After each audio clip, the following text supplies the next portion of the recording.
Suri of Marathon Trend-PMS says consolidation in the Indian market is not so bad. Speaking to Nigel after casting his vote, he adds inflation is a risk for the market and Fed action is crucial to watch. Thanks a lot, Atul, for speaking to us here on CNBC-TV18. Well, you've gone ahead, you've done your duty. So that's out of the way. But let's talk about the index itself. You know, last few months, you've seen a bit of a time-wise correction on the markets, which may not be such a bad thing. And if you get a favorable result, then maybe the Indian markets play catch-up on the upside. Your take? See, everyone feels we're in a bull market. But if you look at the index, it was at 22,000 plus in Jan, yes, and it is so in May. And the thing is that we've had a 10-month up move before that. But the beauty is that we've had 4 months of time-wise correction. Corrections can be of two types. One is price-wise, which is always painful. We could have given away 20-30% of the up move, which would cause a lot of pain, especially in the mid-caps. Right. But the thing is that we are almost at the same index level. One good day, one bad day, one good week, one bad week. And really there is no major damage to portfolios. In that there is rotation. So a time-wise correction, I think, is the best alternative.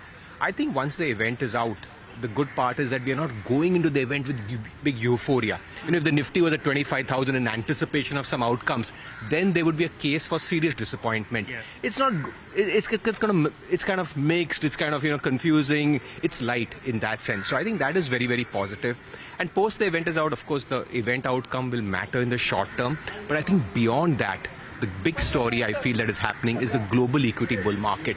The number of global markets making lifetime highs. With that as a background, I don't think India will, tank, collapse or underperform for a long period of time. And one must remember that in this bull market, I still hold the larger bull market. India has leadership qualities. So I think if the outcome is good, there is a big chance for a large catch-up. Okay, besides the equity markets, let's talk about a couple of other asset classes. If you look at the commodity space, that's been on fire. China is coming back to life, and that's what's, spurred, set a big rally among all these base metals, ferrous, non-ferrous.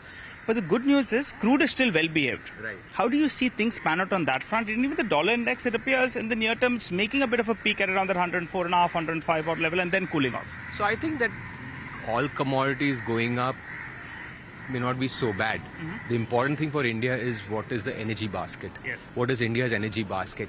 And you will find that from Brent or WTI or whatever Indian basket is, it's pretty range bound. Yes. There has been no flurry out there. This is in spite of geopolitical issues in the Middle East, the Israel war continues, Yemen, etc. It all continues. Yeah. In spite of that, the good behavior of crude, I think, is positive for India. A lot of metals are going up, and I find that very often metals going up is a significance of the optimism that one has for global economies. So I'm not so bothered about them. In fact, I view them as optimism. My problem would happen is if Brent crude or energy goes up. All right, it appears that we are part of this big Indian bull market party. What is the couple of risks that you see? Politics aside, what else? Politics obviously is a short-term risk, but I think the biggest risk for global markets per se, which is really what gives me optimism, is the bond yields. If inflation does not cool off, yeah, in fact, due to some reasons, and there are multiple factors, inflation actually starts spiking, yeah, and the Fed, which people were expecting 4 rate cuts this year, down to 3, down to 2, down to 1. Yeah. And if at any point in time, there's a fear that the Fed may have to hike, I think that could be a very big dampener. So the thing that I would look as the big red signal will be increased inflation.